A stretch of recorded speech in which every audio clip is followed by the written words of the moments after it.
This is the FRC Roundtable, coming to you all the way from Minnesota. Your host team 2052 Nightcrawler presents this weekly FRC gathering where FIRST Robotics competition teams take cooperation off the field. Share your knowledge, give and get advice, solve a challenge, or celebrate what makes your team special. 3, 2, 1, go!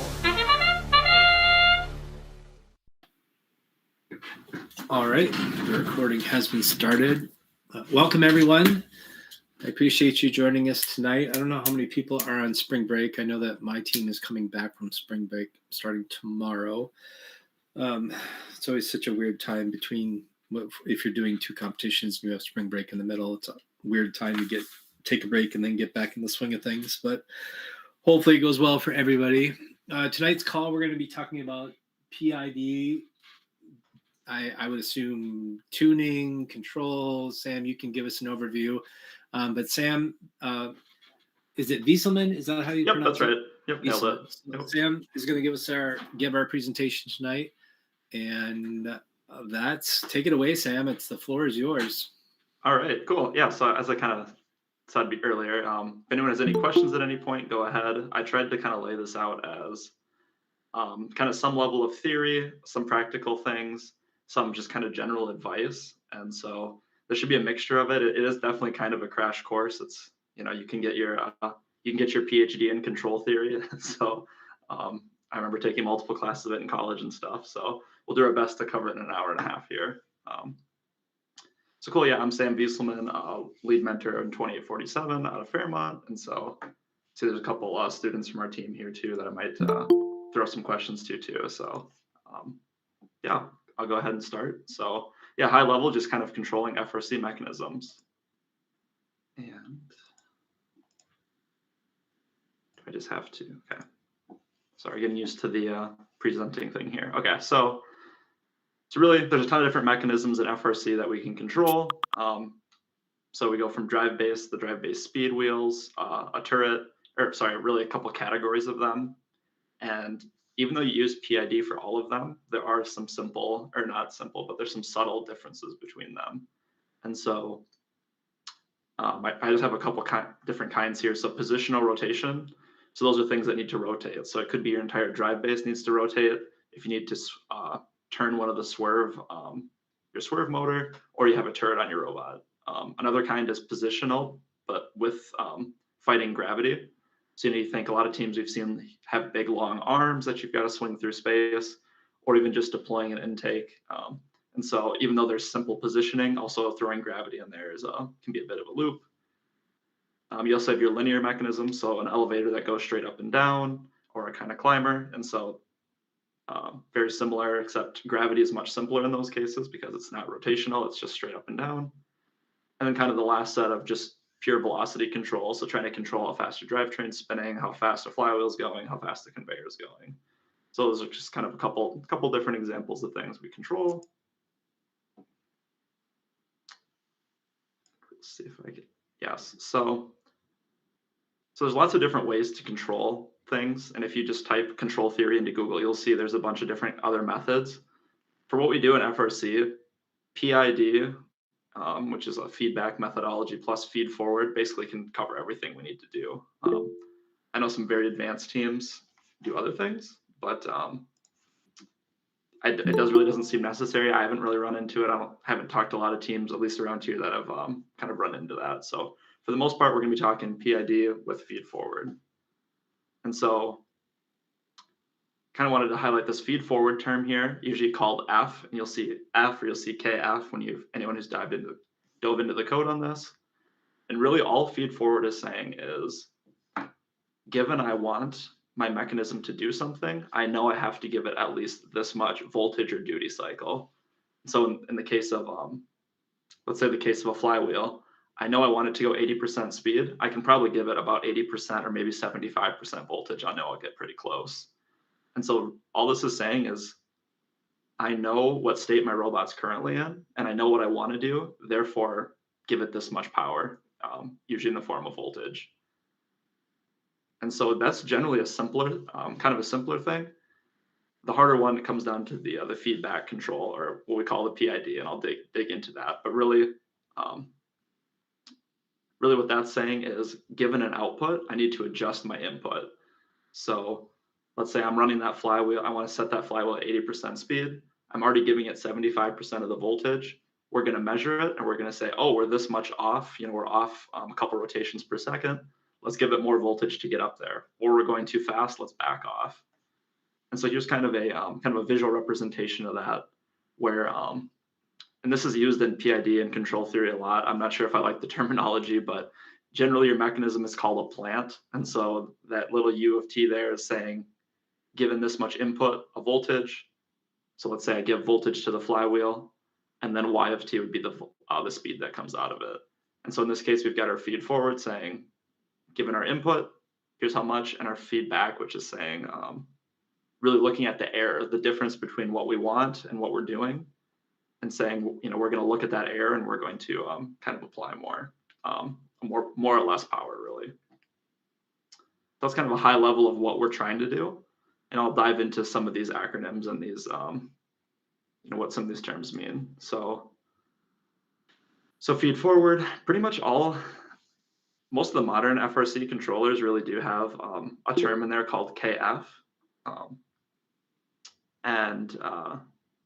KF is really used more for, in FRC it's really used, kind of the two main ones are for motion profiling and for velocity. And so in this case, just have a really simple, it's really generally a simple formula where we're saying,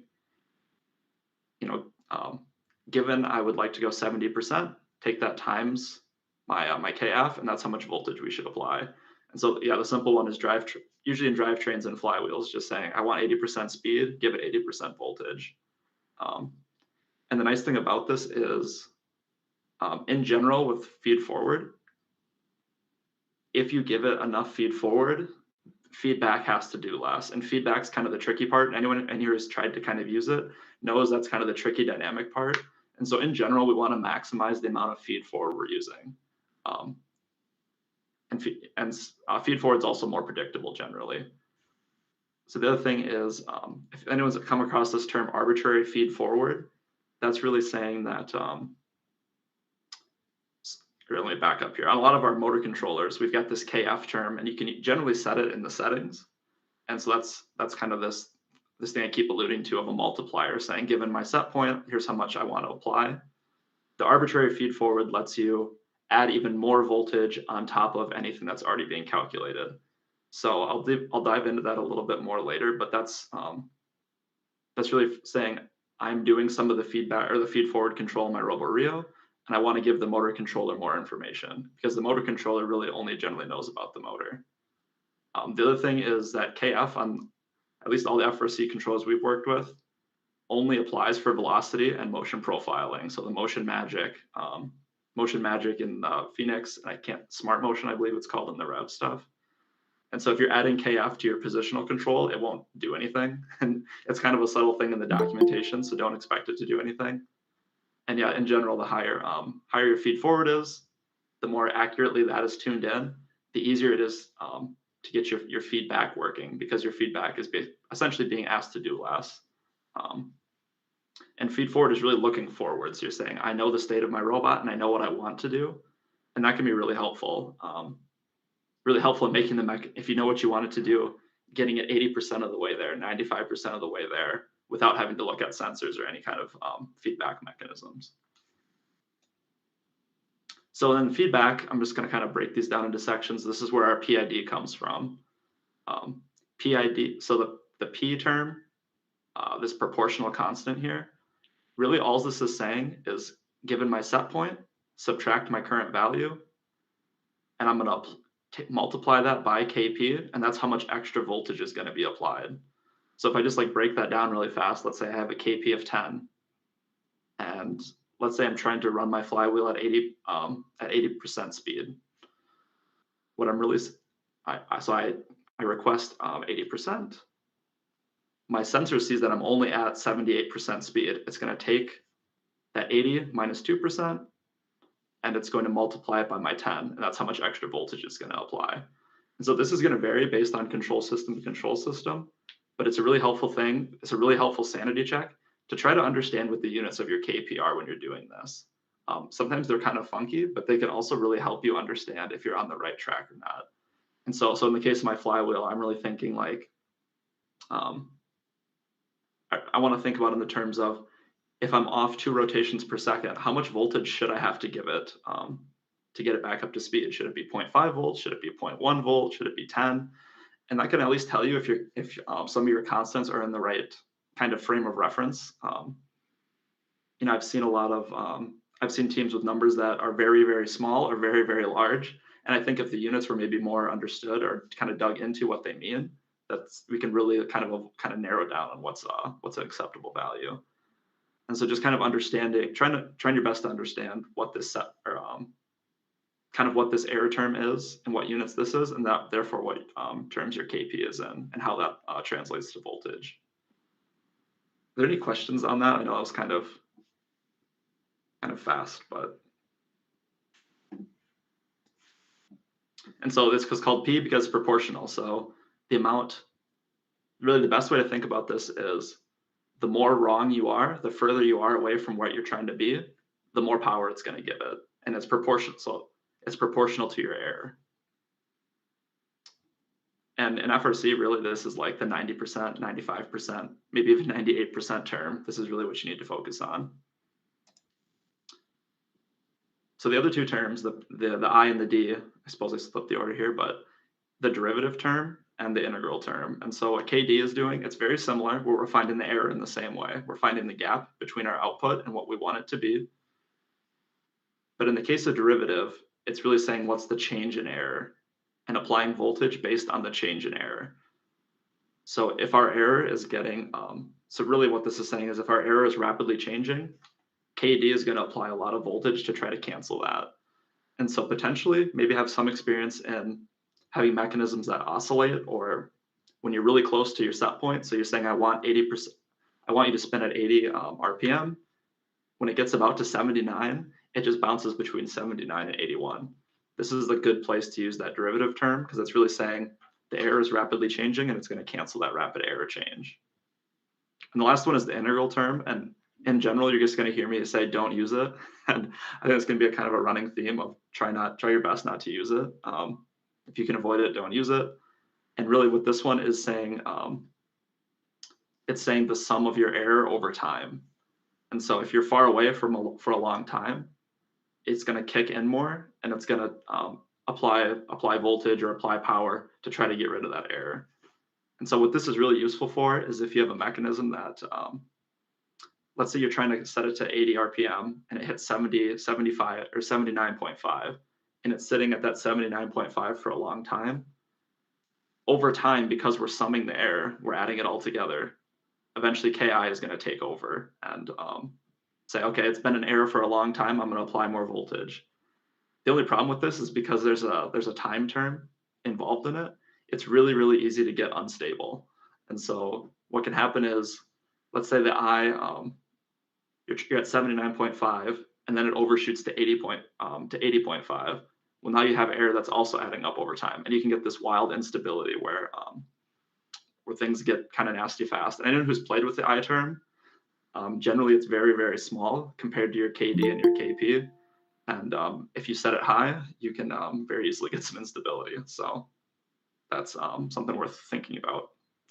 So any kind of high level questions on what those terms are, just kind of what we're talking about or referring to? I know it's, like I said, you can get a PhD in this stuff, but it's kind of a high level anyway.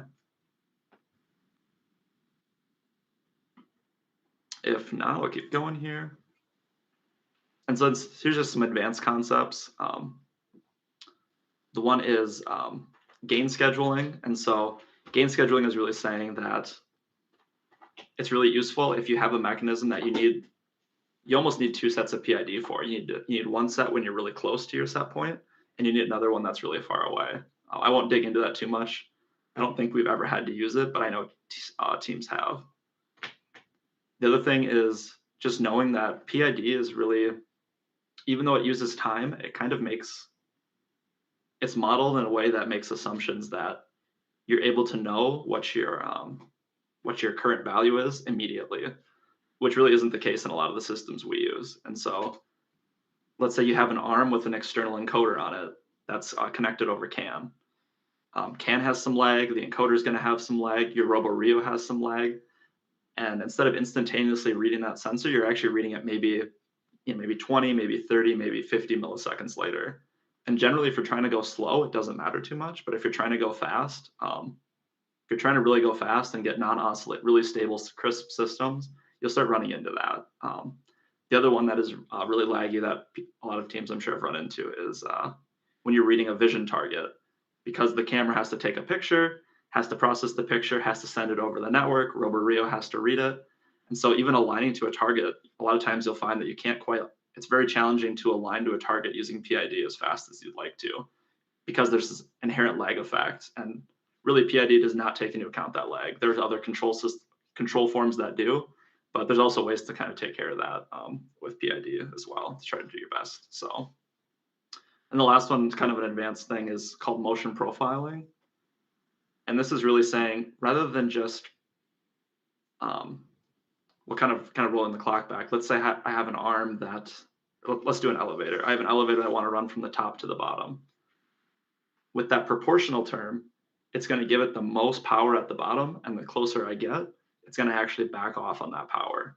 And so what you'll see if you have like really long elevators or tall things, you'll see when it takes out of the bottom, it takes off like a rocket, and as it gets closer, it kind of stalls and slows down.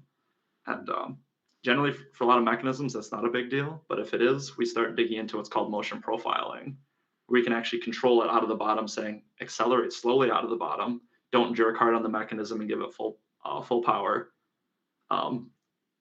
This top part, or kind of cruise at a speed, and then when you get close, kind of decelerate into it. And so here's kind of a trapezoidal profile. So really, this is your mechanism. Its speed is getting faster, faster, faster. We hit a speed that we want to kind of cruise at, and then we want to decelerate. And so these terms are, the height of the trapezoid is the cruise velocity, and the slope is the cruise acceleration. So these are kind of some terms I'll throw around a little bit, or I won't dig too deep into it, but that's kind of what motion profiling is at a high level. So I'll kind of keep going here. And then also in your mechanisms, there's a bunch of mechanical considerations. A big one you see a lot is friction. So if the system friction it's not that it's impossible to tackle friction, but the hard thing is if you have friction that isn't uniform in the system. So like, let's say you're turning an arm and you've got a sticky spot, or for whatever reason you've got burrs on the thing. Any reason there's sticky spots, your control system is going to struggle with that, because it's assuming when it applies a voltage, it's going to move. And if you have kind of basically a variable voltage that's required to move it through its range of motion, you're going to have problems generally. Another thing is anytime you can counterbalance an arm or an elevator to try to get rid of those gravitational terms, you're going to be really happy. It's really, some of this is just doing the mechanical work ahead of time to make your software have to do less and your motors have to do less. And the last one, I'll dive deeper into this later, is minimizing backlash in the system. And so I have some gears here. So in gears inherently have to have, well, I guess I'll back up. Backlash is really, what we're saying is the motor moves. So the rotor, the actual part of the motor that sticks out, will move, but your mechanical system downstream will not move.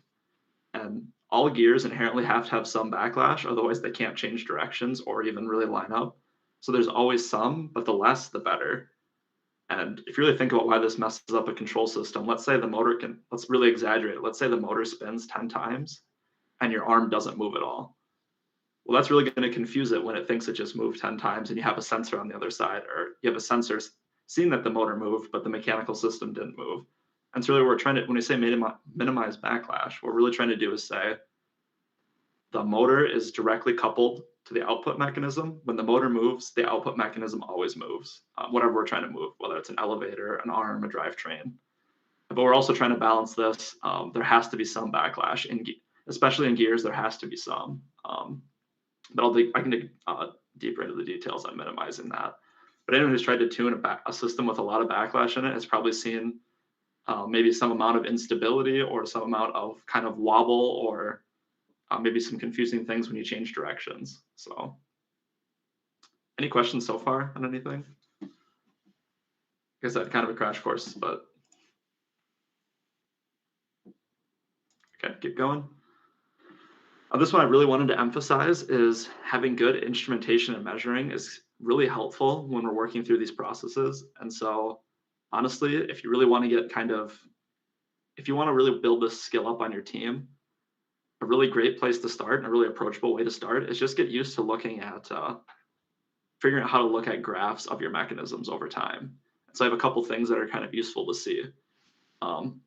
What you're trying to tell your mechanism to do, the set point, the actual position of it, the error, so the difference between your set point and your position, potentially the voltage and the amperage of those systems too. There's a lot of different ways of getting this done. I'd be happy to dive into them too, but just directly logging on the Rio and then pulling those log files out and looking at them in Excel. There's some tools. Advantage Scope's a really great one. If you're using the Phoenix Tuner tool, there's a way to look at signals on there that we've used a lot. And you can even this one is maybe not quite as good, but there are different times when it's nice to be able to look at the actual range of motion on a camera and kind of see if you can see some acceleration or some jumping or some wobbling in there. But this is really important because I've seen a lot of people struggle with PID, and really the underlying thing was that they didn't really understand what their set point was. Or let's say you have an arm and it's moving, the sensor's flipped backwards so that you're trying to move it from 0 degrees to 90 degrees, but as you're moving, the sensor is actually going from 0 to -90. And so being able to graph these signals and look at them will really help you kind of track what the system's doing. And when you're putting in these magic constants to try to tune them in, you actually can see how they affect the outlying system rather than trying to guess and check and having questions when there's instability.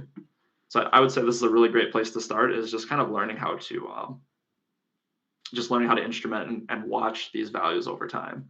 And it should be a lot more approachable than just trying to control something right out of the gate. I'll keep going here. And so this is just some high level things when you're trying to tune a PID and trying to find your right values, your right constants values. The first thing is verify that your position and velocity sensors are all working properly. And this can be as simple as pulling up one of those graphical tools or recording tools and taking a wheel and turning it the way you think it should. Say you have a flywheel, turn it by hand and make sure that it's sensing velocity, it's sensing position. When you move an arm through your range of motion, make sure that -50 is -50, 100 is 100. And getting all of these wired up correctly so that your control system is actually seeing what you think it should see. A couple other things. The D term, the KD term, is generally not needed. The best time to add it is when you're seeing a mechanism move through space and it's overshooting very slightly. So you say move from 50 degrees to 60, it moves, but then maybe it jumps up to 62 for a moment and then flops back to 60. That's a great time where you can try throwing some D in there and seeing if it takes it out a little bit. And then also if you have any what are called steady state oscillations. So let's say you get to 60 and you notice it's just kind of fluttering between 59.5 and 60.5. You kind of have this 1 degree flux. It's a good time to try it. In general, the I term is not, just try to avoid it because it's really complex, and there are times too where you'll add it and it will seem to work, but then it can also kind of introduce I don't want to say like phantom errors, but it can also introduce errors that, because it's based on time, if a mechanism is moving through space and it bumps something on the field and slows down, all of a sudden that term gets really big, or you run into something you shouldn't, or you're trying something in the shop and you have a sticky spot in something. Because it's time dependent, if time ever changes while you're moving through your motion, the KI will start kind of adding some instability. And so one of the reasons a lot of people will add the I is because when let's say you're trying to move your arm to 80 degrees and you find that you're 79 degrees and you're a degree short all the time. So you'll add the I in to try to get that last 1 degree. Something I might suggest is just moving the set points to compensate for that. So rather than making your system more complex and dynamic, you just adjust it and say, well, I guess 81 is the new 80. And that can be a little, if you're very CAD driven and math driven, that can be a little, you have this fudge factor in there. but it can be easier than trying to make your control system more dynamic. The other thing is, if you're having problems controlling things with just your KP and you're not getting close, really try to resist the urge to throw some KD or KI at it and seeing what happens. It almost never will make it better, and you really want to get some stability with your KP first. The other thing we've seen problems with is some of the motors will have defaults. So they'll say, and it's useful for teleop, and so this is kind of a trade-off a little bit maybe, or it's useful when you're just like controlling a motor with a joystick, is it'll say, unless you're giving me, I believe the Falcon's even default to, unless you're giving it 4% voltage, it will apply 0. It won't apply anything to the motor shaft. And I'll ran into this where we had a mechanism that we had our arm last year, and there was a lot of times it was falling below that 4%.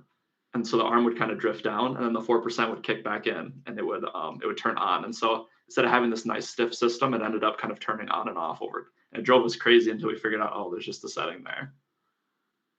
If you're doing any kind of PID that's not using the motor controllers on the RoboRio, speeding up the signal frequency on CAN can help a lot too. That's just something, essentially, as I mentioned, that the signals that come across CAN have an inherent delay in them. There's a big lag in there, not big, but 10, 20 millisecond lag in there. If you're sending the signal more often, your RoboRio is doing its calculations with more up-to-date things. This is kind of those time. It's really just trying to reduce that time lag.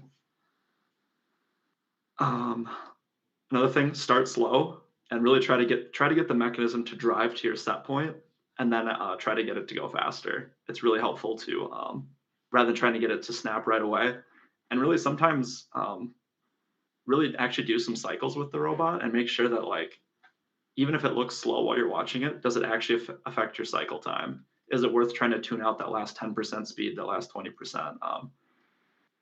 And you can also really venture into that unstable category really fast. And so start slow. I really recommend starting slow and kind of running with it slow for a while, and then seeing if you can speed it up once you get comfortable with it.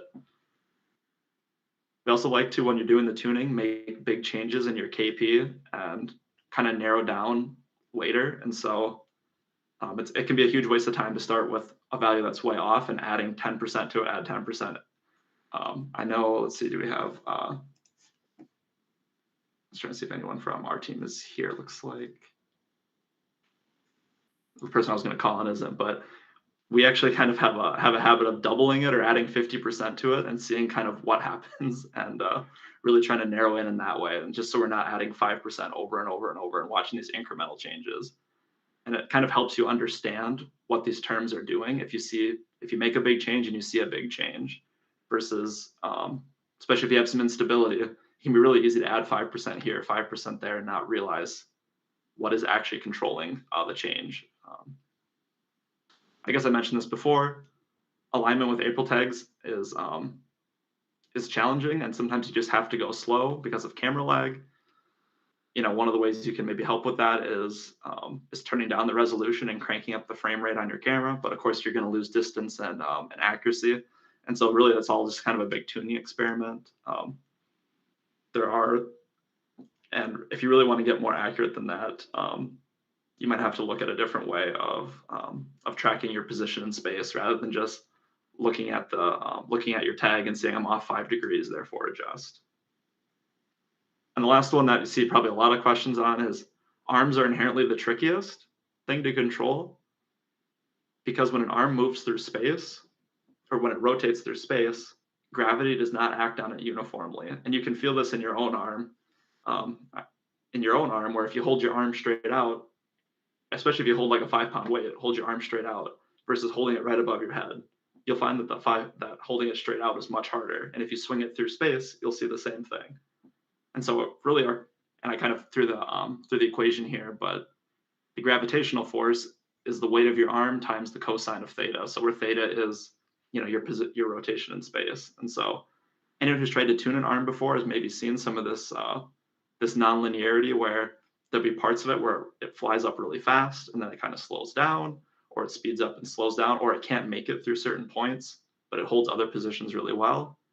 And really, it's because PID is really designed to, like the mathematical model of PID really does not handle cosines well. But there's ways around that too that I'll probably jump into a little bit. But okay, I feel like I've been talking a lot. Is there anybody who has any questions or anything they want to loop back on that or anything? It's kind of, like I said, I'm trying to kind of high level and fast. But Sam, are you at some point here going to talk about actual numbers, like where you would start your tuning? I don't want to ask questions if you're going to cover it later. Yeah, I have. Let's see. I'll always talk about processes, maybe more like a process of how to find good numbers, really. That's kind of where I'm going. Yeah. I think, where I hear students, and honestly, I'm not good at PID, is understanding where do we start? And the answer to that is usually, well, what did we do last year? Or I found some sample code, let's use that number. And not understanding what those numbers mean make it challenging. I get the concept of start with a number and then increment by 50% or double it or something. Yep. Where to start is where I think we always struggle. Okay, cool. Yeah, I've got some examples of that. And if there's like a mechanism we can talk about, I can maybe kind of jump into that. I think the tricky part on the numbers is that in FRC, all the motor controllers do it a little differently as far as like what the units are of the numbers, what those KPs mean and the different numbers mean. And so it can be tricky in the sense like if you're on Rev, start with this. If you're on a Falcon with this, start with that. So, but I'll at least jump into that some. I guess just some system design things. The Roborio is a little slow.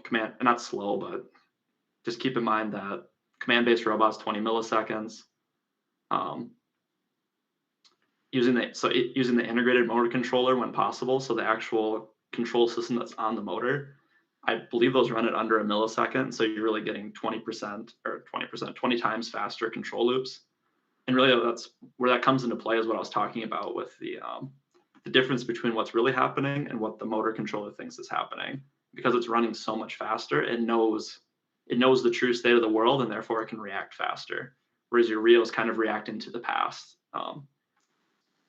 Sensor placement, it can be nice to have your sensors as near to the output as possible. For similar reasons with the backlash and differences between motors and mechanical things. The other thing is your motor needs some headroom to run control systems well. And so really what I kind of threw here is like, if you're using high voltage to move the mechanism, you're going to struggle to control it well. And I know there's probably people who've had different experiences with this. Maybe this 10 to 15% motor, voltage or duty cycle to hold it is too low. Maybe that's kind of a high standard, but and maybe it's not quite necessary.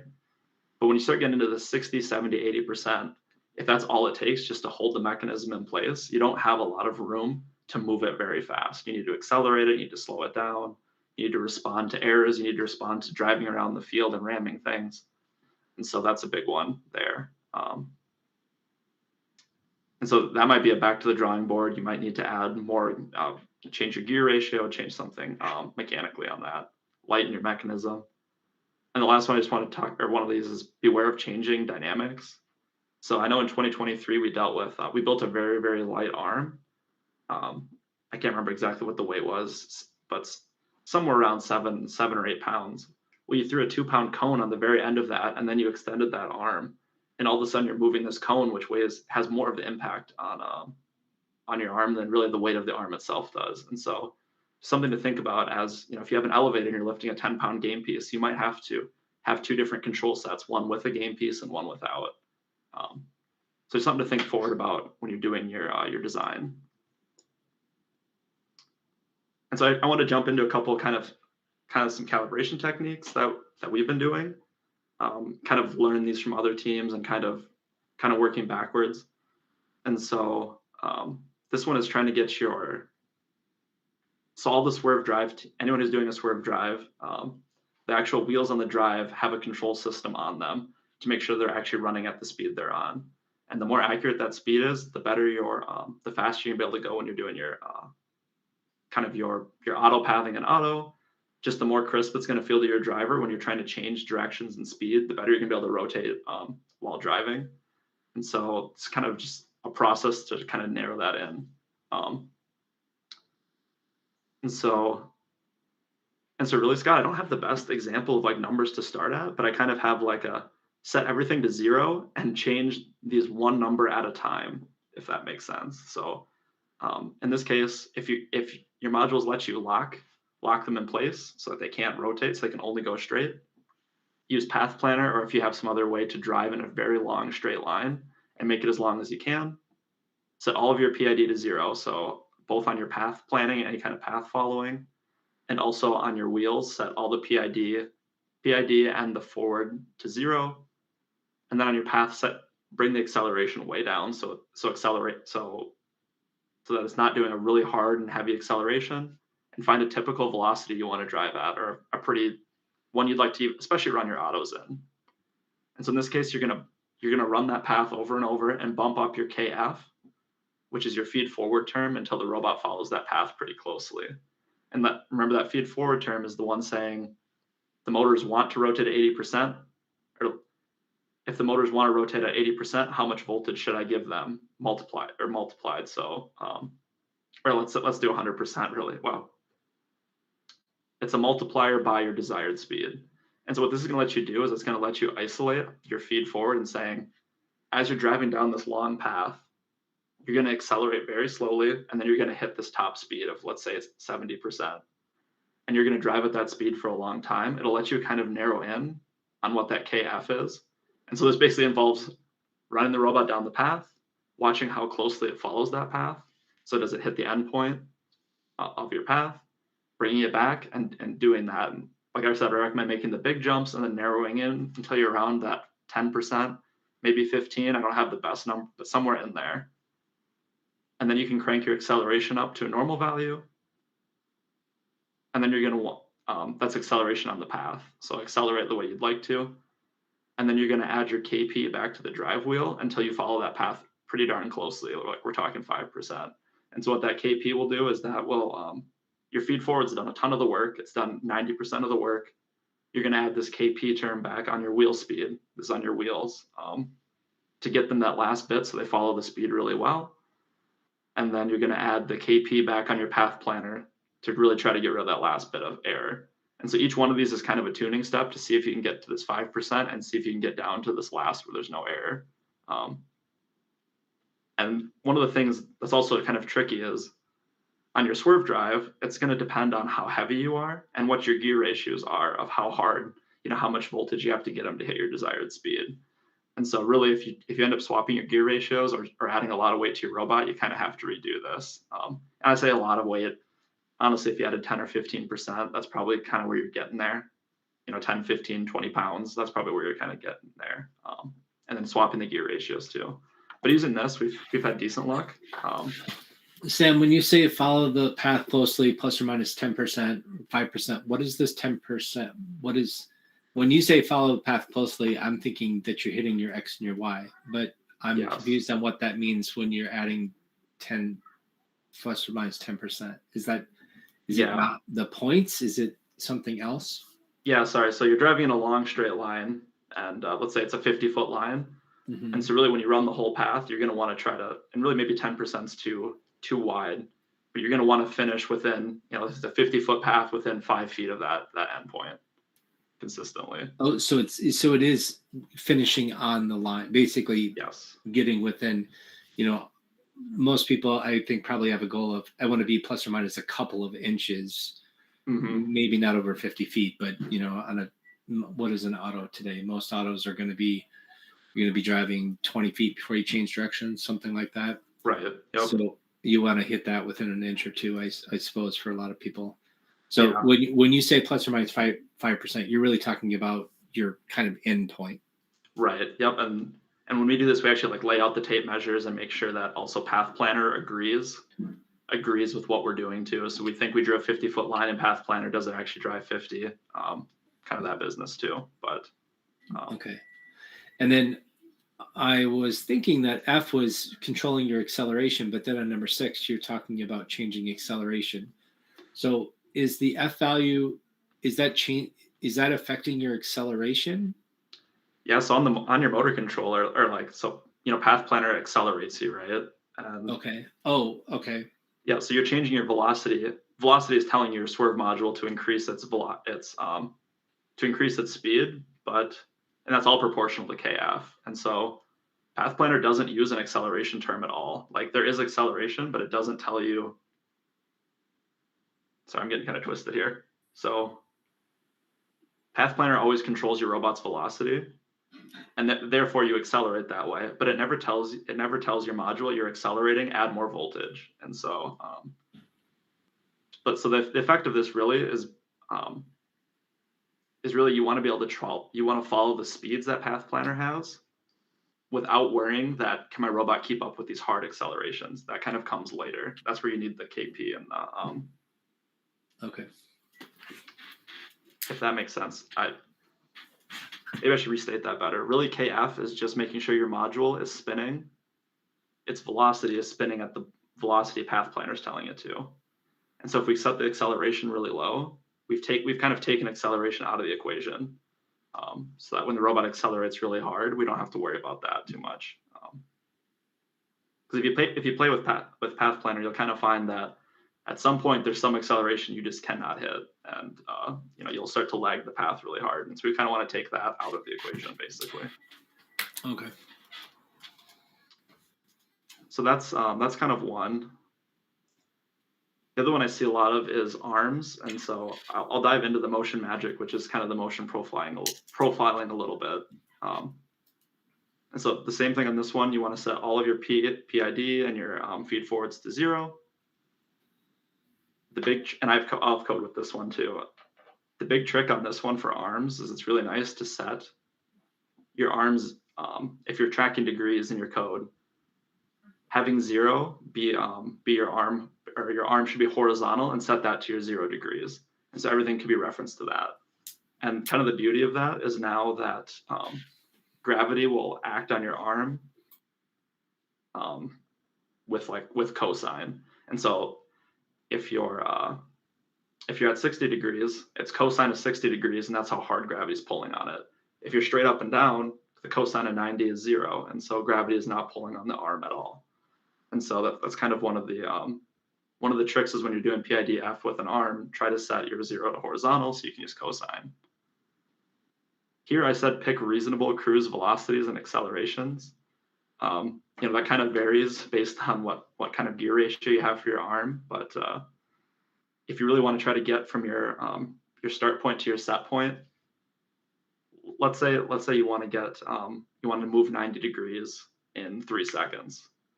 Well, that means that you're going to have to probably your cruise velocity, your max speed is probably going to have to be, that basically 33 degrees a second. And so you need to convert that into, 33 degrees per second into kind of the motor controller units. And I guess that's kind of where some of the numbers get hard, because all the motor controllers are a little different, and depending on like where your numbers come from. And that's kind of where the instrumentation comes in really handy, where you can actually grab the arm, move it 90 degrees and see it. What does my control system think that is? Is that 90 degrees here? Is that 180 motor ticks? Is that 3,000 motor ticks? So there's some conversion factors in there.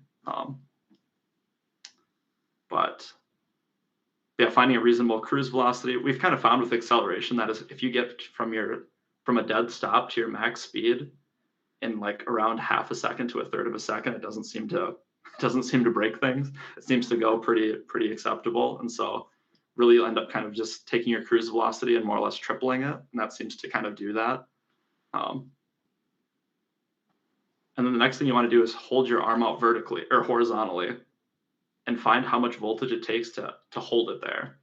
And what that's saying is that's the maximum amount of voltage required to hold the arm up when it's in its worst case scenario. So it's kind of the scenario I was talking about where you have a 10-pound weight in your arm and you're holding it straight out. How much force does that take? And so similar to our cosine term, so the cosine of 0 degrees is 1. And so we kind of have this relationship where we know how much voltage it takes to hold the arm straight out. And as we move it through space, we know we can actually mathematically figure out how much voltage we need to cancel out gravity. So that's really our whole goal here, is to cancel gravity with this kg term. It's kind of the gravity constant. Number 5, I'd call optional, is finding if you have a lot of friction in the arm. So if you have like a 300-to-1 gear ratio or 400-to-1, a high one, you might have a lot of friction. So you can get rid of friction in that way by putting the arm completely vertical and figuring out how much voltage it takes to move it just a tiny bit. And the second it starts moving, that's how much voltage it requires to cancel out friction. And I have some code on this in the next slide. So you can actually use these terms through the arbitrary feed forward of the motor. And so the motor controllers have this term called arbitrary feed forward, where it says, I have a PID on my motor controller, but I'll let the RoboRio tell me about some extra terms that I can't do. And because the motor controller can't do the kg, or it doesn't do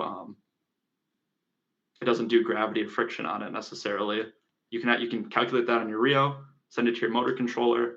Your controller will take that and it'll apply it also to it'll apply it with what it's already trying to do. So essentially at this point, we've kind of canceled. So by passing these forward, we've kind of canceled gravity and friction out.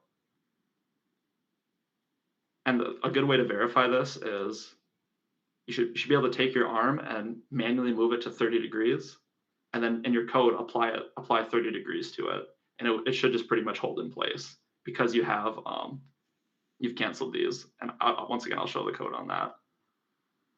And the kind of last one is, because we're using motion magic, the KF term is how, or I'll look back on that, because we're using we're using motion magic, which uses that trapezoidal profile we looked at earlier, where it's going to accelerate it, keep it at a constant velocity, and then decelerate it. The KF term is how much that represents how much voltage is required to swing the arm at a given speed. And so really, because we've canceled gravity and friction already, we should be able to tune this KF in and move our arm between two positions. And it should pretty much get to those two positions plus or minus about 10%. And so really so once we have KF kind of tuned in, really we're kind of following the path pretty well without any feedback at all. We've done no PID at all.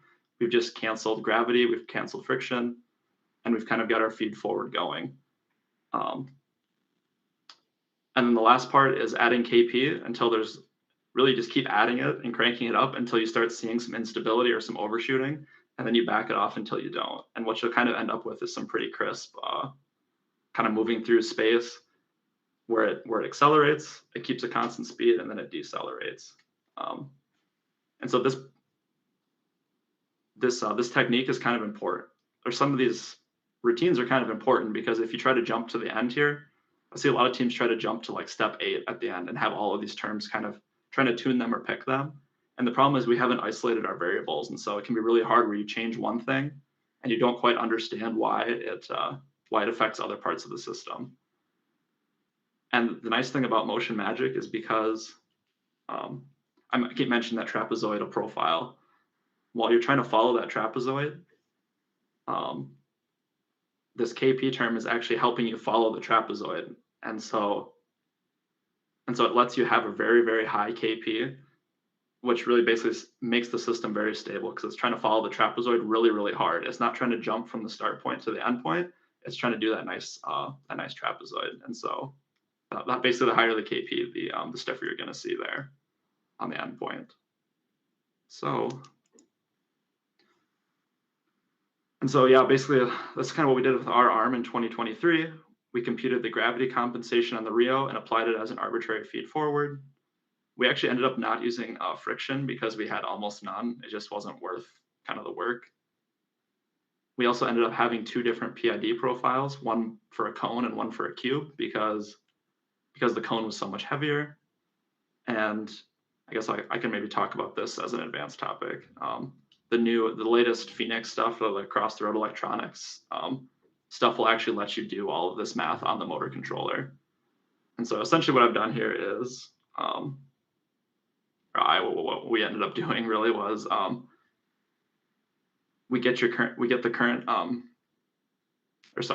so this method is going to be used to move the arm from whatever position it's at to a new position. So in this case, we want to move it to 60 degrees. So we calculate where we want it to go. And then we're going to get our current position. We have to do our radians conversion, and then we're going to do the cosine of our current position. And that's, and this is how much gravity is affecting us. And then we need to convert that to our feed forward. So we're saying this constant is how heavy. It's how much voltage it requires to hold the arm straight out. And then we take it times our scalar. So let's say it takes 1 volt to hold it straight out, but we're at 60 degrees. We're going to scale it by whatever the cosine of 60 degrees is. And so we're not actually giving it full blast all the time. If the arm was totally horizontal, we would be. And so really saying, so here we select this PID profile, motion magics, we set our target position, and then we add this arbitrary feed forward to offset gravity. And so in this way, we're kind of moving through space, and we're moving from one place to another and offsetting gravity so that our motor controller doesn't have to deal with it, essentially.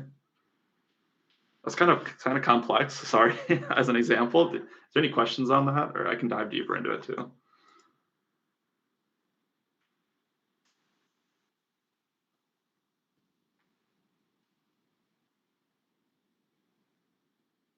I guess I'll probably add that some of this isn't necessarily, or isn't always necessary. It just depends on how fast you want to get it. Really, that's kind of the big one, is how fast you want to move it. And if you want to go faster, this is one of the ways anyway. So since we're looking at code here, where do I start with F? Do I start with 1? Do I start with 0? How do I pick my starting values? You said that Rev does something different than CTRE does. So how do I know? How do I know what the F represents and what the P represents? Right. So really that a lot of that is going to come down to digging through like the documentation really of that motor controller and figuring out, it kind of comes from that instrumentation and measurement stuff where you're saying, what units are my measurements in, and trying to work backwards from there. And so in this, let's say what's confusing is a lot of these are in, like, let's say that's in motor ticks, right? Okay. So it's in the motor ticks. So I think the Falcons have like 4,000 motor ticks. Yep, that sounds right. Something like that. So if we're off 3,000 motor ticks, how much voltage do we need to apply to move 3,000? Oh, sorry. Let's say our target is 4,000 motor ticks and we're at 2,000. And when you say, you're talking about in terms of speed or position? You're talking about. Let's do position. Position. Okay. Yep. So let's say that we're currently sitting with an arm or something, but we're at 2,000 motor ticks, which is roughly half a rotation, and we want to get to a full rotation. Am I following correctly? Yep, that's right. Yep. Okay. And then you're saying how much voltage do we need to apply? But is that over time? Because as long as you can make the motor move, eventually you'll get there. That's right. Right. And so you're right. saying, and so the F would be in terms of number, it would be a voltage then in this example? Yeah, it's really a voltage. It's a voltage times. So KP in this case is really, the units of it are the error, right? So you're off 2,000 ticks. Okay. So you're off 2,000 ticks. So KP is going to say 2,000 times your KP is going to be how much voltage you apply. And if your P is 1, that's a lot of voltage. I mean, exactly. You're not going to be able to apply that much voltage. That's right. Yep. Okay. So you would need to figure out if your maximum, let's say it's your maximum voltage you wanted to apply was 10 volts. Right. Mm-hmm. Right. And you had to go 2,000 ticks. Maybe the right place to start though would be 10 divided by 2,000. Yeah. Yep. I'd say that's good. And that would be a good place to start. So that would be 200. So 1/200th. So what is that 0.0? So I'll just do the math here. Sure. 10 divided by 2,000 equals 0.005. So in this case, 0.005, it would be a good P value to start with. Because I will tell you right now that my kids will be like, well, let's try 1. and we're never going to Yeah. apply 200 volts. Yep. And so 1 doesn't mean anything because 1 is probably in reality 2000 volts is this probably the same thing as 0.1 because both of them are going to be your maximum voltage that you could even apply. And so changing the value isn't going to see anything. So, okay. So that's very helpful and interesting to me because I never really understood, where to start with these numbers. And so understanding the air and what it's, and then the P is a proportion, right? But another word is percentage. Is that true? You can think of it that way. It's proportional to your air. So the more air, the more it's going to do. Okay. All right. And so in the same way, And so in your case where it's 1, where it should be 0.005, even if you're off 0.01%, it's still going to blast 10 volt. And that's where you're going to see some of the instability when you're that high. Okay. And then do we have an example like this that we can use for the F of figuring out what your feed forward should be? Yeah, really, honestly, the best one is, I wonder if I can even pull it up. You see this a lot in sample drivetrain code, but they'll calculate what your free speed should be. And they'll just say the feed forward is, let's say your max voltage is 12, right? It's just 12 divided by the max motor speed. And so in that case, it's basically saying if you're going 10%, give it 10% of your max voltage. If you're going 50%, give it 50% of your max voltage. So on velocity, it's that's a really, really good place to start. But you also, once again, it requires you to work backwards and find the units of that. What units are KF? What units should KF have for my motor controller and my, and my control system? And so that's more of, I don't want to use the word constant, but that's more of a constant for the system you're using. Yeah. Is that true? Where Rev, this is a good KF. Kraken's, this is a good, I guess it would be by the motor too, right? So for a Neo, this is a good KF. For a Kraken, this is a good KF. Is that am I understanding that correctly? Yep, correct. Yep. Okay. So it's voltage divided, your max voltage, which you said is 12, divided by your max free speed. Right. Yep. And is that in ticks then? Or whatever the units your encoder is counting in? Yeah, whatever unit the encoder is counting, I believe it is ticks for the rev. I know the base. I wonder if I can easily switch what I'm sharing. I know the rev swerve template code for their swerve. That's exactly what they're doing for their their wheel speed.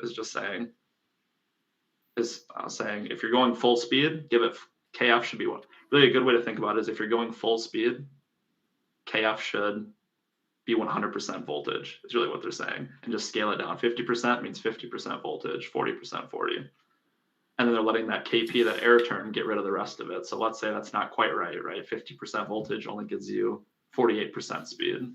That's when air kind of kicks in and takes care of it.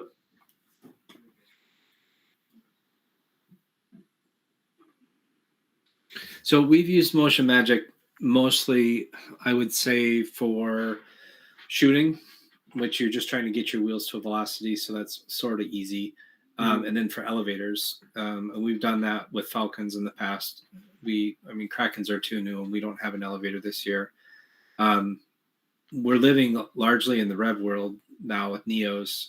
And so some of this, Motion Magic's not available to you. So you have to do more manual type of PID stuff.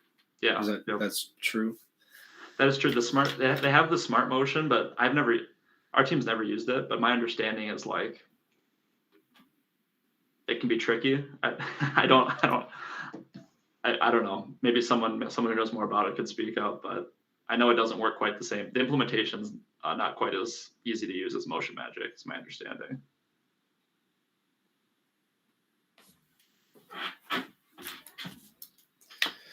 And is it true that when you're using these PID loops, you're focusing exclusively on volts, where volts is the thing that you care about the most when you're doing logging or advantage scope? You're always looking at the voltage for your motors?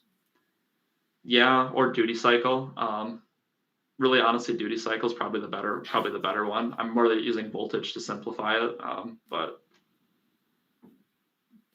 the problem is, you know, the problem with duty cycle, of course, is that if your voltage drops, so does your if you're giving it 80% duty cycle, if your motor, if your robot's battery drops at all, you're also going to apply less voltage. I know we ran into that some last year. We think that's what we're running into when we're driving full speed. We notice it not quite moving the way we'd expect. And so the newest Motion Magic stuff actually, it will do volts instead of duty cycle. So it's kind of your choice. We've had a lot better success with voltage.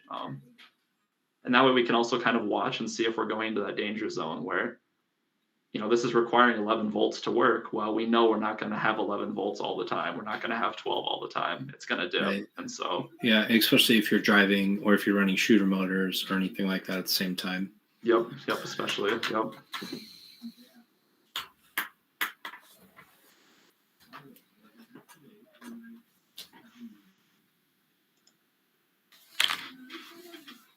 And I guess the last thing I will share is, so some of this work can be done with the newest kind of, what I think it's called Phoenix 6, the latest cross-the-road electronic stuff. So like all this work I'm even doing here is done on the motor controller. And we've had a lot of luck with that this year. Just it's even better than kind of doing it on the Rio. You can actually say this mechanism is this mechanism is an arm, therefore on the motor controller, if I basically all this cosine work, it will actually do on the motor controller and be even more accurate. And so we've had a lot of kind of good luck with that. It is new though, and so I don't know if we run into bugs or not. It seems there's sometimes it doesn't quite do what we'd expect, and we're not quite sure if it's us or the code, but.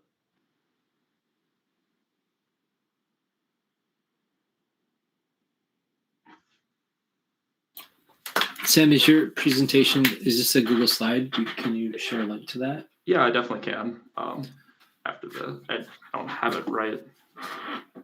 You can send it to me, and then I can, well, if you can throw it in the chat, that'd be great. Otherwise, you can send it to me, and I can put it in the description on YouTube. Sure, do that. I guess, does anyone have any questions or anything specific, or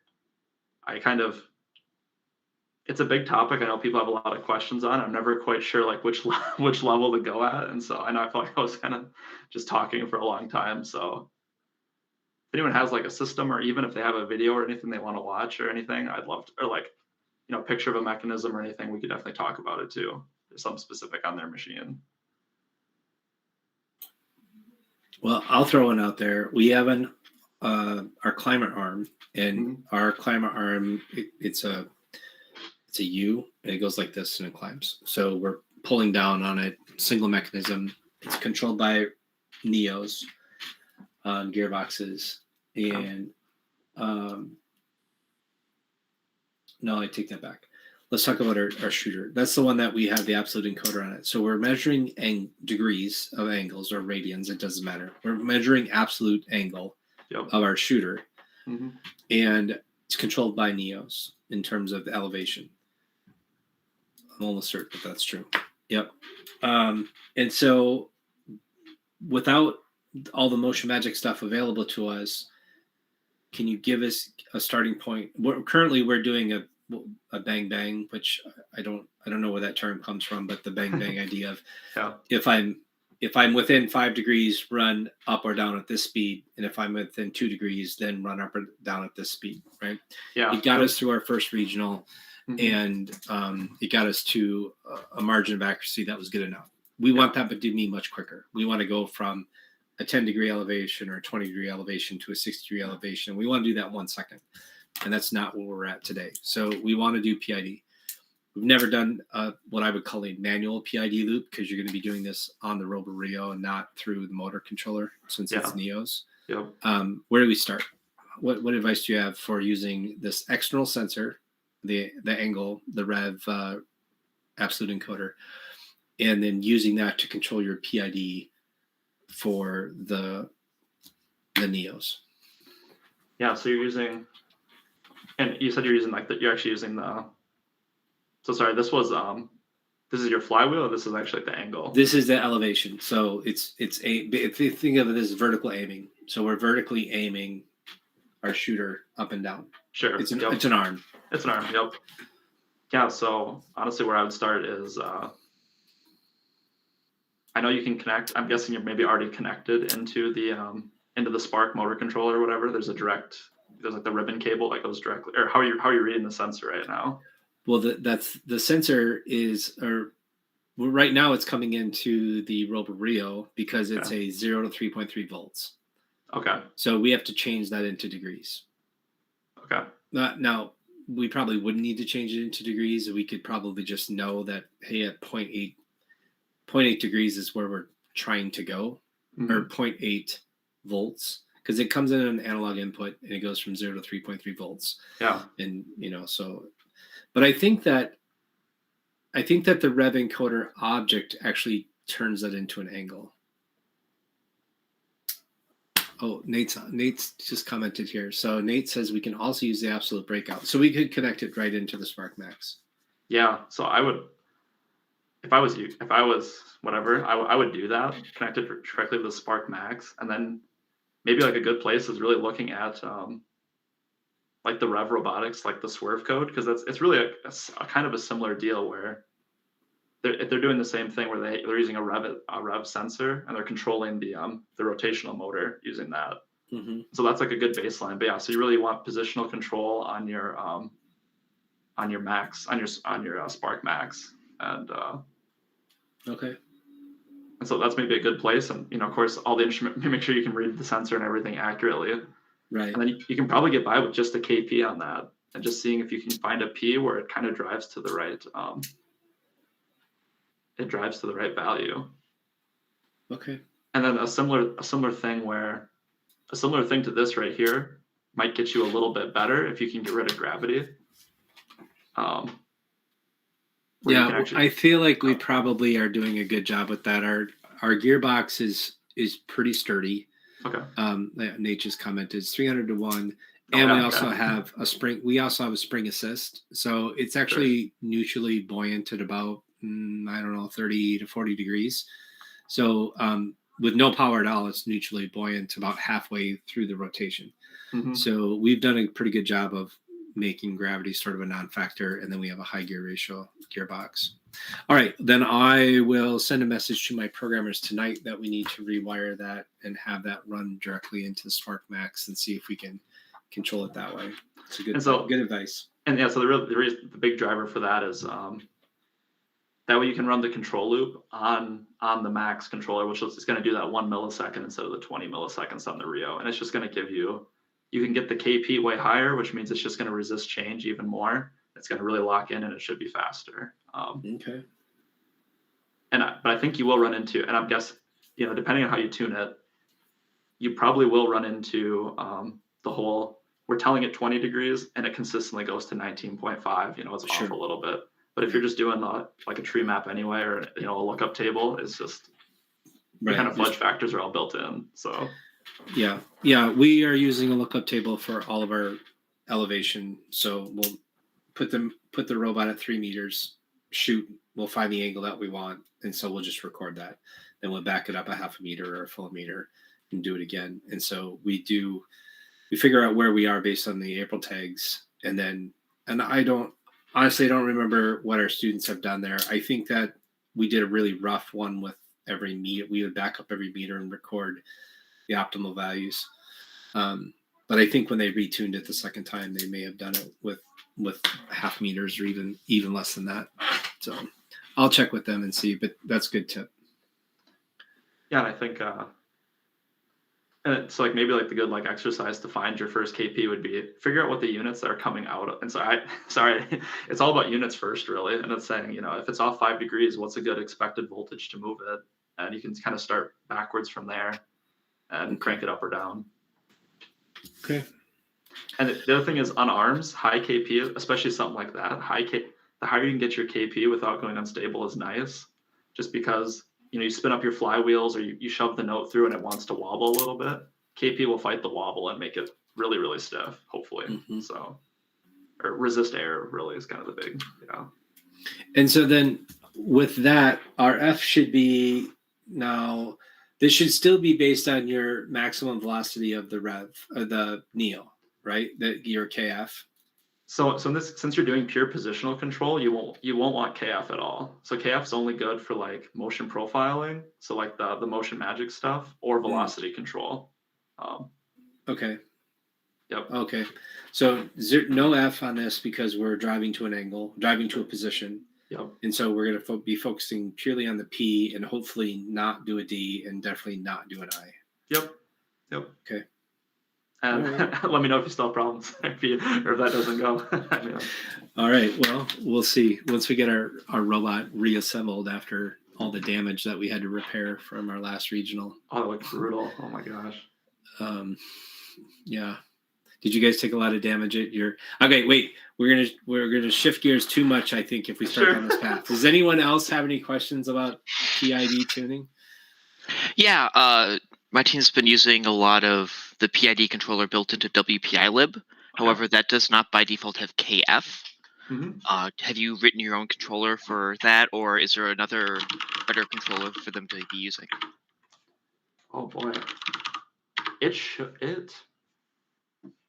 Can I find it in the docs right now? I believe there is one that has an F in it. I also could have just missed an object too. Yeah. Oh man. Do you know what you're could you share what you're controlling, and maybe there's a bit more info or can. We're controlling the angle of the shooter, very similar to what Scott's talking about. But the encoders, we're just doing it by a reset basis of hitting a limit switch and resetting the value to 0 at the bottom, and then as it moves up, we just check the spark maxes. Well, we've got an encoder on there that's not absolute. We just check that, and so we're just controlling the position there. So we don't need a PIDF. But if in a use case that we probably would like that and the ability to do that. Okay. Yeah, I mean, in that, if you're just kind of doing a similar thing, basically I would say like that. To get better than PID, you probably want like the profiled PID in WPIlib. There's a profiled PID controller, I believe it's called. And so really it's doing the work that Motion Magic would do, but you're doing it on the Rio instead of letting the motor controller do it. And so you're going to have the limitation of you can't get it quite as like clean or as quite that fast loop, but you'll still get a lot of the benefits. So that's worth looking at if you're trying to kind of take it up from the next level from PID controller on the Rio to trying to get it a little faster, basically. Perfect. Thank you. Yep. Yeah.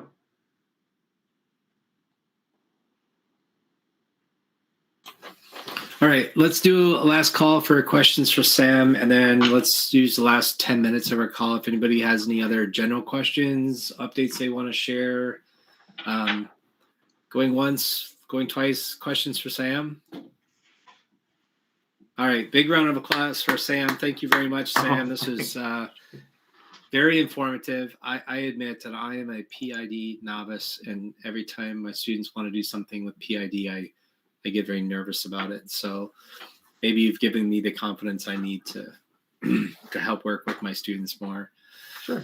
And I know this was kind of dense, and so I do have like a dream of breaking this out into like a multi-part like video or YouTube video, but we'll see if that ever happens. But if there's ever people want to do another, like we can even just do like a control Q&A sometime. And I'm not like a world expert or something, but know some stuff anyway. I don't know.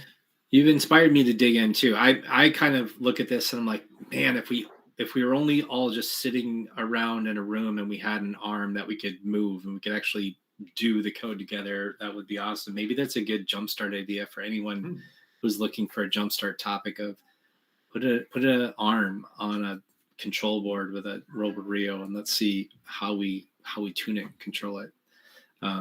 Yeah, very exciting. It's giving me ideas for off-season training things that we can develop too, and sort of in that same realm of how do we teach our kids PID for controlling elevators or arms or things like that. All right.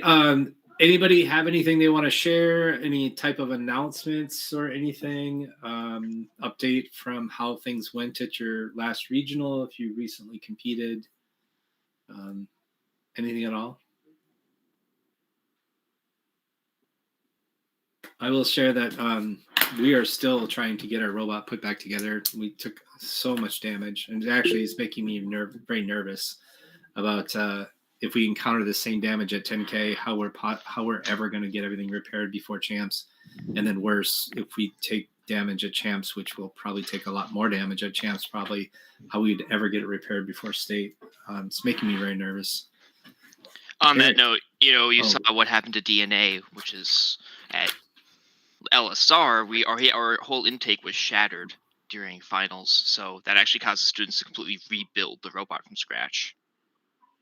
So, has damage been like that much for everyone else as well? We actually broke our frame in half. The front half of our robot was disconnected from the back half of the robot at one point during competition.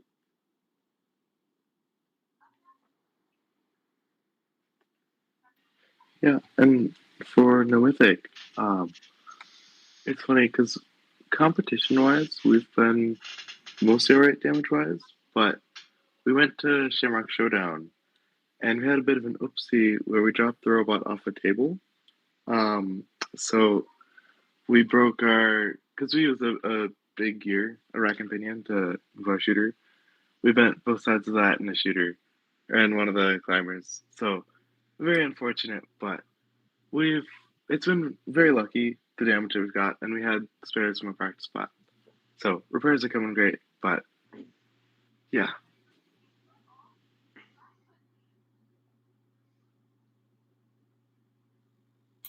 Eric, you got something? Yes.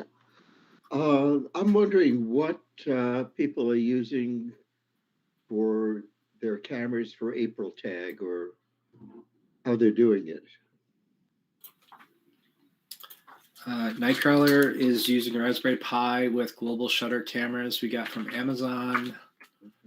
I can probably tell you which ones here. They start with an A. Someone else may know this off the top of their head. Right, but what are you using for software on that? Oh, that's a great question. So we were using Photon Vision, and we were allowing Photon Vision to calculate position on the Pi. We are not going to do that anymore. We had lots and lots of problems at Lake Superior with Photon Vision, putting us at 0-0 on the field whenever it couldn't see an April tag. And I talked to several teams, and they were having similar issues. We didn't encounter this when we were practicing at home, but when we got to Lake Superior, if our cameras could not see an April tag, our path planner would start us in a position, and then you would see that 1 second in or half a second in, the robot's position in Advantage Scope would move over to 0-0, the corner of the field, and it would start trying to drive the path from over there, which is not where it was located. So we had to completely disable Photon Vision during autonomous so that we could drive pure odometry. Our plan is to, step one is we're going to disable onboard position calculation with Photon Vision, instead just get out the raw April tag data. And then we are going to throw away any April tags that are not on the speaker, because we don't care about the other April tags for positioning. And then we're going to try to do some other filtering as well to discard. If we're too far away, we're not going to trust it. And we're going to say, no, we have to be within so many feet before we'll start trusting the April tags. I believe that's what Caleb, our programming captain, I think that's his current plan. He was also doing April tag with some type of a custom not Photon Vision image in the fall. And then he ran into an issue where the latest WPI version would not trust it because it wasn't an official image or something. And we switched to Photon Vision. I think that's what he told me. So we may, since we're going to be doing raw calculation, we may go back to his custom image he found and was using in November and December. All I know is that Caleb has said to me that the plan is that we're going to start doing manual filtering on the RoboRio position calculation. What DNA is doing is with photon vision as well, and we're using actually on the robot side the photon pose estimator that just takes in the readings and then gives you an estimate, along with WPI libs. I think we're still using the WPI position estimator as well. We have found a similar situation where sometimes the robot likes to jump a few meters, so we are checking if our position is told to change by the April tags by more than like a meter or two, it ignores it, and that's worked quite well for us. What kind of update rates and resolution are you using? Our cameras are only getting about 20 frames a second with some lower resolution. It even drops sometimes too, because we're running 2 cameras off of it. Okay, so you're getting photon vision to run 2 cameras. I'm hearing there's some problems with that. We haven't experienced any, but only one camera actually does the April tag checking. The other one is a mask to detect the note pieces. So Right, that's as I said, we're having trouble with, from what my programmers tell me, that the photon vision isn't handling 2 cameras very well. Eric, what are you running for cameras, and what are you running for a microprocessor? Oh gosh, I'm not sure, but I'd have to have them tell you. Okay. They're running a coprocessor that's high speed, but they're trying to get it running today, and they just couldn't get the resolution or the update rates going. Okay, so I pasted a link. It looks like Nate pasted it too. Those are the cameras that we're using, the ArduCam, the 120 frames per second mono global shutter. They're black and white, so you can't do game element detection with them. You can only do April tags with them. And we're also running them on an Orange Pi 5. So the Orange Pi 5 apparently has better throughput and processing power.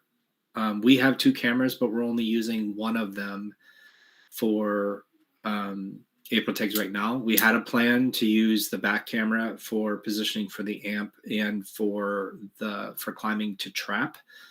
But since we discovered, and we shared this, I think the week after Lake Superior, that the April tags are behind the polycarb on the trap, and if the lighting is above the field, you're looking up at an angle, and the lighting almost at Lake Superior, it made it impossible to see the April tag because of reflection off of the stadium lights. So we actually aren't using our back camera at all for April tag positioning. We may end up doing that for the amp. We'll see. But it's highly likely that we'll only be using one camera, the forward-facing camera, for shooting. So I can't speak to how many frames a second we're getting. Yeah, as I said, they were having a lot of trouble today. They've been not getting the update rates they need. Yeah, it's brutal. I mean, we spent, I don't know, 2 full Saturdays just grinding on whatever, trying to figure out how much to trust these different readings and how far away is like a good. And a lot of it just kind of comes down to when you're far away, you really can't trust your position that well. I think it's kind of where we landed.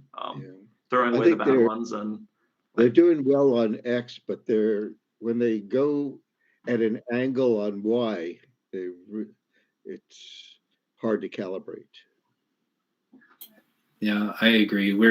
We are seeing a lot more issues with April tags when we got to a real competition than we ever saw in the gym at home.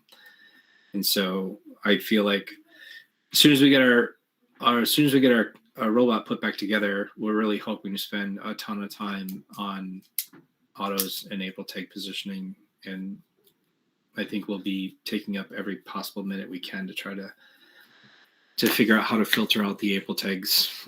Ian's suggestion is a great one. I hadn't even considered looking at how far it was expecting you to jump. We did see, one of the things that we did see in the gym is that we would jump from when we were more than 15 feet away, and on the on the edges of the field. Sometimes Advantage Scope would jump our robot all the way to the other side of the field, and then all the way to the other side of the field, and that was because of how it draws that box on the April tag, and that box would sort of invert, and it would jump you over the other side of the field, and so we have to work on filtering those things out.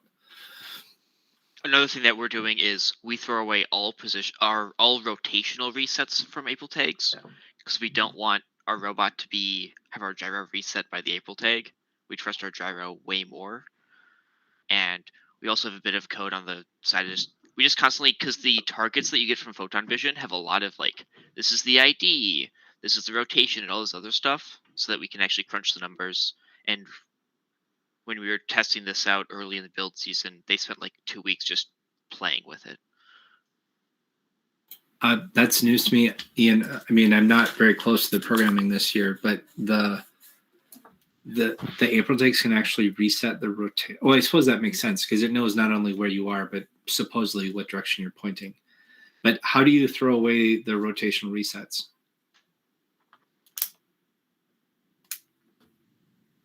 We just don't allow it to reset our actual position, like tracker. Like our odometry class just doesn't. It'll only update the X and Y coordinates from that. Oh, so we get the X, Y, and theta in from the April tag, Got and it. we only use the X and Y. Now I understand. Okay, that makes sense. I've only looked at that pose estimator code once or twice, so I will be passing this information on to Caleb. Thank you. Yeah, we don't even actually use the tag. We don't even trust the position unless we can see two. That's kind of where we got. I mean, it's doable with one, but I just thought, I don't know, we're only using it to shoot pretty much, and when you shoot, you see two. Hopefully, rise of the shot blockers and all that, but yeah. And I think that's probably where we're going to start. Is like I said, we're going to discard any tags that aren't speaker tags, and I think your suggestion is a good one of only use them if it's 3 and 4 and 7 and 8, whatever the numbers are. I think that's. Are you using both of the April tags or just one of them for shooting? We're using the Limelight, and so it has its whole it'll tell you where your location on the field is, and so basically what we're saying is don't trust that location unless you can see two. I think the difference there, maybe Eric, where your question's going is that are you asking, are you pointing at the April tag? Because that was my first understanding before I looked at the code and understood what our programmers had done. My interpretation was a lot like retroreflective tape, where you aim at the tape, but in the quote unquote new way of doing things, use the April tag to update your robot's position. And then you use your robot's position, the odometry, to angle yourself towards the speaker. Right. No, that's the expectation. They're just using one of the April tags rather than both of them. That's what. Oh, I see. They were talking about, that's why I was asking, they said that many people are using the newer Limelight very successfully, but they aren't available. Mm. That's what I was sort of curious. Yeah, we are using it. It's hard because we were tuning code when we swapped them too, so we're not sure was it the hardware or the code that did it, but we're really happy with it now. It does work much better than the old Limelight 3 or whatever while we're moving, but it's a global shutter camera, so I mean, I don't know. I guess really where I'm going is I don't know if there's any special sauce in it really, but it did come in one nice package, so that was nice. Okay, thanks. I have another unrelated announcement for anyone who's part of the who's a member of the Minnesota Robotics Coaches Association. The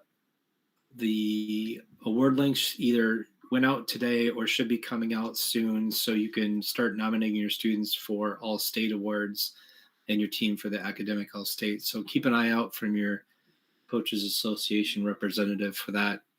You had to be a member of the Coaches Association by March 15th, and all the submissions are due on April 1st. So If you know that you've got a coach on your team who signed up for the membership, check with them and make sure that you get your all-star students nominated.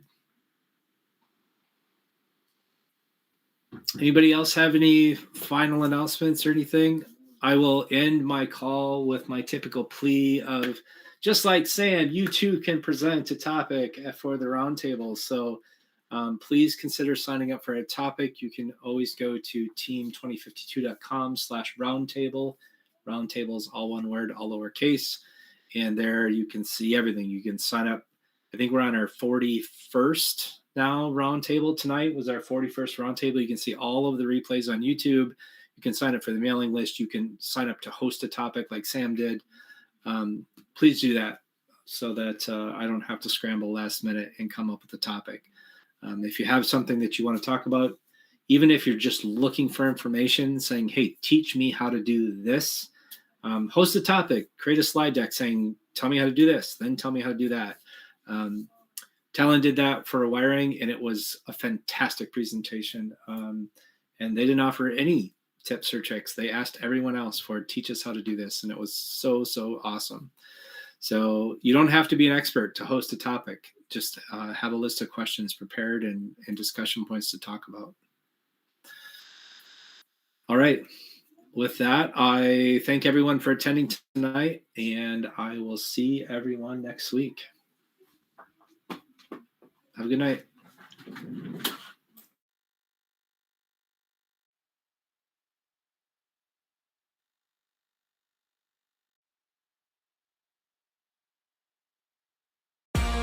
That's it for this week's FRC Roundtable. Join us live all season long, every Sunday night. Visit the website at team2052.com/roundtable to sign up for weekly invites.